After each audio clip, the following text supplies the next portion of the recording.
आइए आज का हमारा अगला टॉपिक है बीजांड का परिवर्धन या गुरु बीजाणु जनन, यानी बीजांड किस तरह से विकसित होता है और इसमें गुरु बीजाणु में किस तरह से मादा युग्मक बनता है। तो इसको जानते हैं। इसको जानने से पहले बीजांड का फिगर एक बार और बना लेते हैं।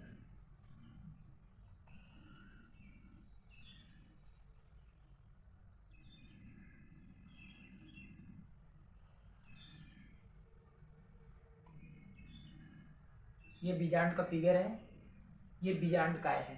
ठीक, तो बीजांड काय शुरुआती समय में मृदु तक कोशिकाओं का समूह होता है जिसे बीजांड काय कहते हैं। यानी बीजांड काय में मृदु तक कोशिकाएं होती हैं जो डिवाइड नहीं कर सकती, विभाजन नहीं कर सकती।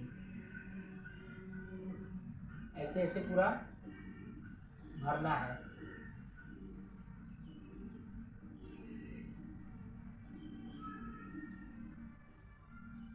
ठीक, पूरा फिल कर लीजिएगा। तो ध्यान दीजिएगा, शुरुआती समय यानी जब पुष्प खिलता है, यानी बीजांड में शुरुआती समय में मृदु तक कोशिकाओं का समूह होता है जिसे बीजांड काय कहते हैं। इसी बीजांड काय का एक कोशिका आकार में बड़ा हो जाता है जिसे प्रप्रसु कोशिका कहते हैं। यानी ऐसे जब भरे रहेंगे तो इसमें एक कोशिका आकार में बड़ी हो गई, जैसे ये कोशिका आकार में बड़ी हो गई, इसे क्या कहेंगे? प्रप्रसु कोशिका कहेंगे। फिर इसी प्रप्रसु कोशिका में विभाजन होता है जिससे दो कोशिका बनती है, प्राथमिक भित्ति कोशिका, बीजाणु जनन कोशिका। अब बीजाणु जनन कोशिका बिना विभाजन किए ही सीधे गुरु बीजाणु मात्र कोशिका की तरह कार्य करने लगता है। उसमें हमने पढ़ा था गुरु बीजाणु में प्राथमिक भित्ति कोशिका और पुंग बीजाणु जनन कोशिका, लेकिन इसमें क्या है? प्राथमिक भित्ति कोशिका और बीजाणु जनन कोशिका, लेकिन उसमें विभाजन होता था समसूत्री, इसमें नहीं हो रहा है। इसमें बिना विभाजन के बीजाणु जनन कोशिका गुरु बीजाणु मात्र कोशिका की तरह कार्य करने लगता है। अब गुरु बीजाणु मात्र कोशिका अर्धसूत्री विभाजन करता है। अर्धसूत्री विभाजन में क्या होगा? एक कोशिका से चार बनता है। ठीक, अब गुरु बीजाणु मात्र कोशिका में अर्धसूत्री विभाजन होगा जिससे चार अगुणित कोशिकाएं, अगुणित यानी यन, अगुणित कोशिकाएं बनेंगी। इसमें से तीन जल्द ही नष्ट हो जाती है, हमने बताए हैं, तीन जल्द ही नष्ट हो जाती है।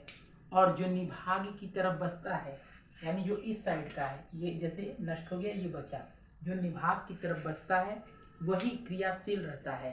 क्रियाशील यानी कार्य करने में सक्षम रहता है। यही क्रियाशील बीजाणु धीरे धीरे बढ़ता है और इस बीजांड काय का अधिकांश भाग घेर लेता है। ये जो है कोशिका, ठीक, धीरे धीरे बड़ा हो रहा है और बीजांड काय का अधिकांश भाग घेरे, यानी ये बीजांड काय जैसे ये, तो इसका एक और फिगर, बीजांड काय का अधिकांश भाग, बीजांड काय का अधिकांश भाग घेर लेता है। यानी अब गुरु बीजाणु हो चुका है, ये गुरु बीजाणु मात्र कोशिका से अब इसे हम गुरु बीजाणु कहेंगे। तो अधिकांश भाग घेर लेता है। फिर गुरु बीजाणु के केंद्रक में, यानी इसमें केंद्रक होता है, समसूत्री विभाजन होता है जिससे एक केंद्रक से दो केंद्रक बनते हैं, एक केंद्रक से दो केंद्रक बनते हैं। फिर दोनों केंद्रक अपने अपने ध्रुवों पर चले जाते हैं, अपने अपने ध्रुव, यानी एक इधर आ जाएगा, एक इधर आ जाएगा, यानी एक बीजांड द्वार की तरफ, एक निभाग की तरफ। फिर दो केंद्रक से चार केंद्रक, 4 से 8, 8 से 16 ऐसे बनते रहते हैं। तो 8 तक जाना है हमें, 2 से 4, 4 से 8, 8 केंद्रक बनते हैं, जिनमें से निभाग की तरफ से एक केंद्रक, जैसे ये 4 हो गया, ये बीजांड द्वार की तरफ 4 हो गया, तो निभाग की तरफ से एक केंद्रक मध्य या बीच में आता है, वह बीजांड द्वार की तरफ से एक केंद्रक मध्य या बीच में आता है, जिसे हम ध्रुवी केंद्रक कहते हैं। फिर ये ध्रुवी केंद्रक संयुक्त होते हैं यानी मिलते हैं, तब इन्हें हम द्वितीयक केंद्रक कहते हैं। ठीक, द्वितीयक केंद्रक कहते हैं। अब ये मत सोचिएगा कि ये कैसे कहाँ से आया, हमने बताया ना, निभाग की तरफ से केंद्रक बीच में आता है, बीजांड द्वार की तरफ से केंद्रक बीच में आता है, तो यहाँ 3 हो गए। अब ये 3 केंद्रक व्यवस्थित होते हैं। व्यवस्थित होने का मतलब ऐसे, तीनों केंद्रक व्यवस्थित होते हैं, जिनमें से निभाग की तरफ वाले केंद्रक को हम प्रतिमुख केंद्रक कहते हैं और नीचे वाली को नाम हमने बताया था सहायक व अंड। तो इसमें केंद्रक से पहले दिमाग लगाइएगा कि ऊपर के निभाग की तरफ के केंद्रक अब कोशिका द्रव्य का विभाजन करके कोशिका निर्माण करते हैं, जिससे हम प्रतिमुख कोशिका कहते हैं, और नीचे की जो दोनों किनारे की हैं इन्हें सहायक कोशिका, और बीच में जो है इसे अंड कोशिका कहते हैं।